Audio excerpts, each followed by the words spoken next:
You are working on closing the gap between things wanted and things received. It's a trick question, so be careful.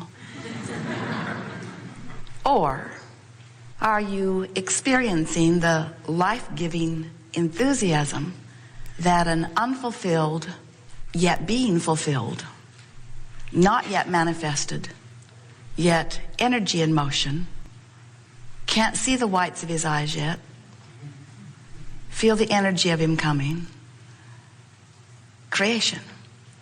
In other words, are you ready to acknowledge what you felt from your non-physical perspective, that this leading edge experience in these magnificent physical bodies is a continuing, never-ending unfolding, and that there will always be, because of what you're living today, a new idea or a new improved idea or an amendment to an old idea, an improved preference or desire.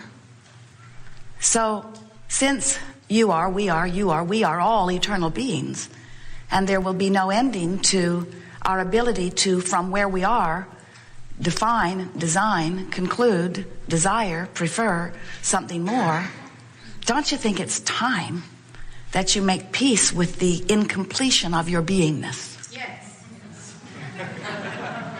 The alignment process can be fun. It isn't always fun if you are looking at what you want and feeling the absence of it and beating the drum of why isn't it here yet, and what have I done wrong, and am I really unworthy, and why am I not born under the right star, and what have I done wrong in a past life, and how come my mother didn't prepare me better for this? In other words, we know that when you get into that place where you are justifying why something that you want hasn't come, that then it's not fun, because you cannot beat the drum of the absence of something that you want and feel satisfaction about it coming. In other words, that's not closing the gap, that's widening the gap.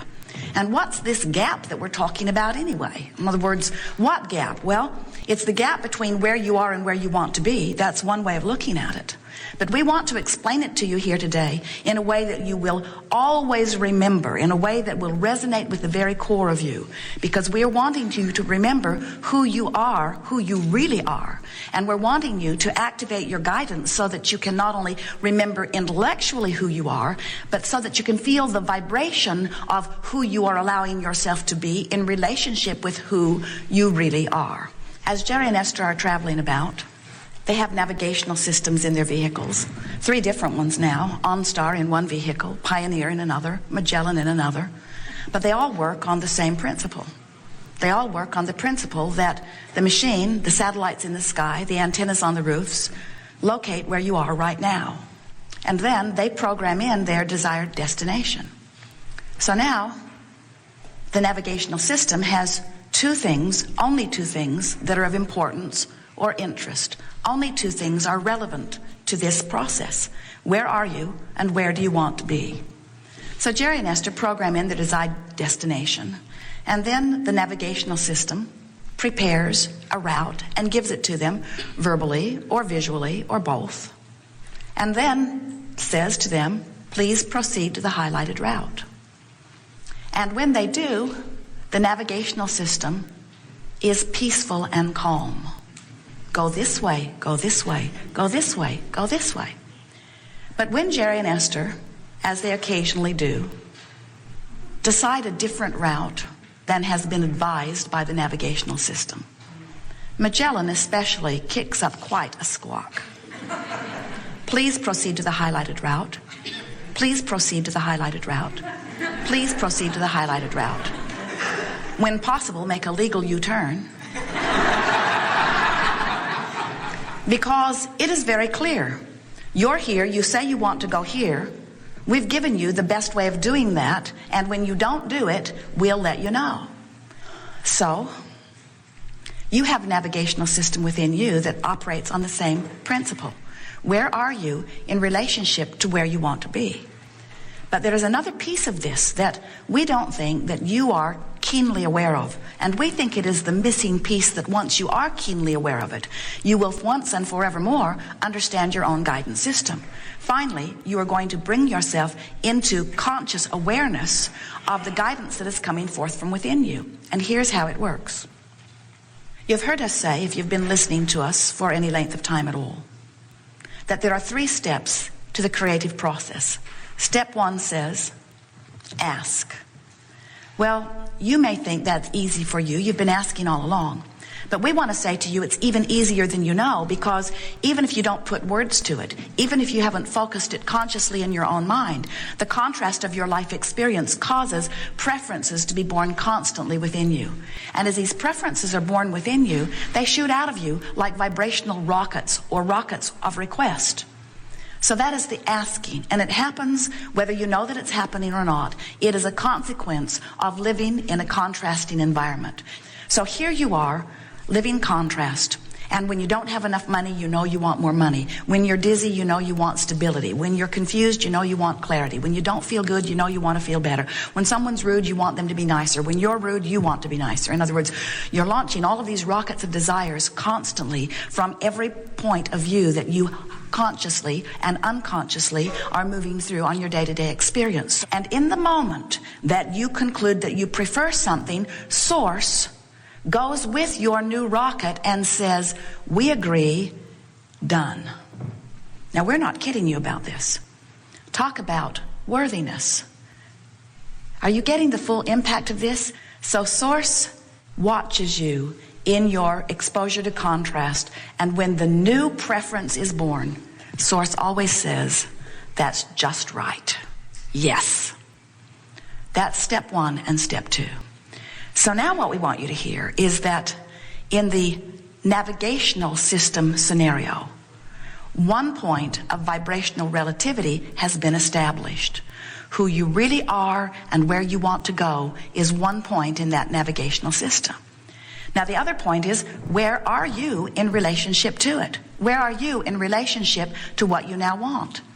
So you're living not enough money. You launch rockets of desires that say, I would like more money. I would like it to flow with ease. I would like it to come consistently. I would like it to come steadily. I would like it to come in proportion to everything I'm wanting. And Source says, agreed, agreed, agreed, agreed, agreed. Lining up circumstances and events. All things are in order. The heavens and the earth and the seas and all things necessary are parting. All things necessary to accommodate you are in place. Yes, yes, yes, yes, yes, yes, yes, yes, yes. You ask, it is given every single time. So point 1 of your vibrational relativity, remember those words, is in place.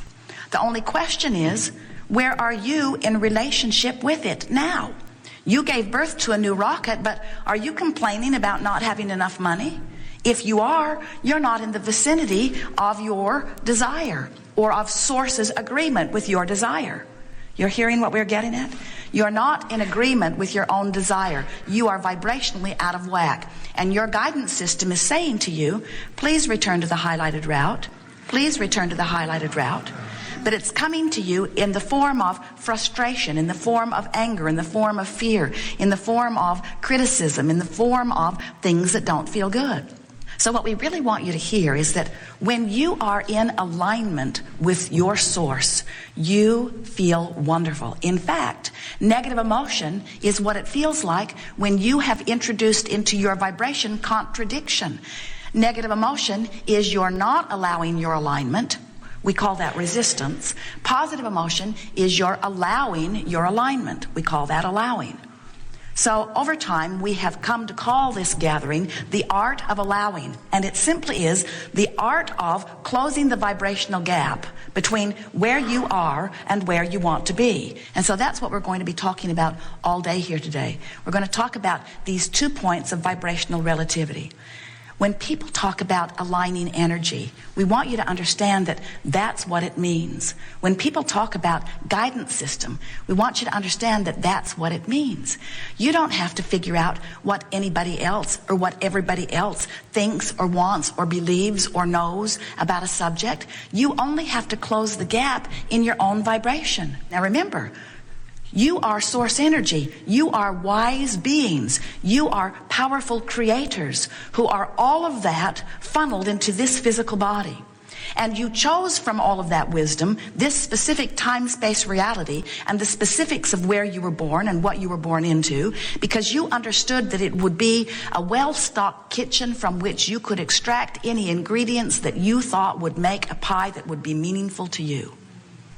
You did not say, I'll go forth and control the pie making on the planet. You did not say, I'll go forth and make the best pie ever, and then over a period of time convince everybody else that their pie is inappropriate. You did not say, I'll go forth and make a really good pie, and once I'm sure I've got the best pie of all, I'll document it, I'll put it on a recipe card, and then I will systematically destroy all other ingredients. You just go to the kitchen, take from the shelves what you've learned makes the best tasting pie, make a really good pie, and enjoy it. And leave everybody else to make the pie of their choosing. But sometimes we hear you say, Abraham, there's stuff in that kitchen that I don't want in my pie. And we say, we know, don't put it in your pie.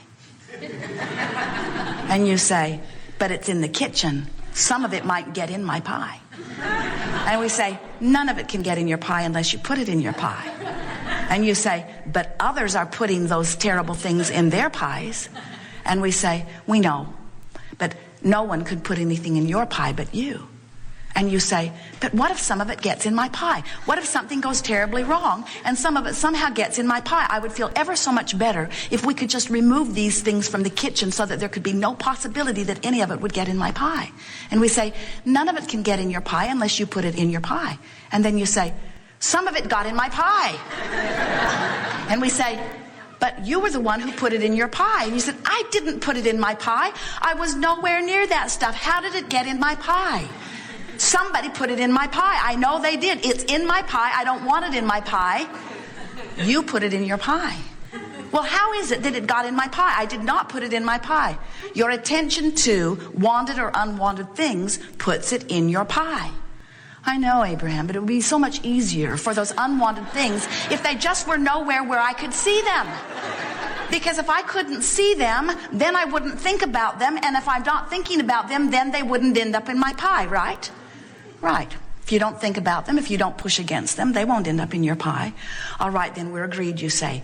We will eradicate from the kitchen all things that I don't want in my pie. And we say, you're not the only pie maker. You get to choose for your pie, but you don't get to choose for everybody else's. You have free will to extract from the kitchen what you want to put in your pie. And you were born with a guidance system that lets you know what you want in your pie and what you're doing about it.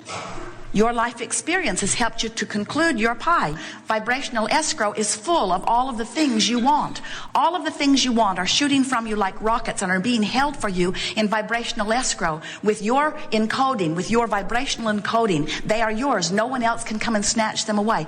Everything that your life experience has caused you to want is there waiting for you. But you've got to close the vibrational gap. And we notice that one of the things that hinders you more than all other things put together about closing the vibrational gap is you're worried about what this guy's putting in his pie and that guy and that guy. So as a result, you're living what we would call a very conditional love life, where what you say is, I would feel better if those conditions were changed. And we say, we can imagine that you might feel better if those conditions were changed, but you don't have the right or the ability or the power. You're not ever going to be able to change all of those conditions that you think need to be changed so that you can feel better. You've got to go about it in another way. You've got to find a way of feeling better regardless of the conditions that are out there. And the key to it is focusing. The key to it is proceeding to your highlighted route. The key to it is keeping your nose in your own pie. The key to it is wanting so much to feel good that you are reaching for thoughts that hold you in vibrational track with that which does feel good. And as you begin to feel your way into your creations, you will then be practicing the art of allowing. The art of allowing all of the wonder and all of the abundance and all of the magnificence and all of the money and all of the friendships and all of the feelings of fulfillment, all of the things, all of the material objects, all of the relationships, all of the things that your contrasting experience have caused you to identify that you personally, specifically, in genius manner, have come to an awareness that you prefer. We want you to understand that Source is with you. Source is aware of you, agreeing with you, and eager to participate with you. Now, sometimes you say, this is worrisome, Abraham, because when you say to me that all I need to do is follow the thoughts that feel good to me, I worry about what other people might be doing. What if other people are intending to do bad things? Are you saying that Source will help them do bad things?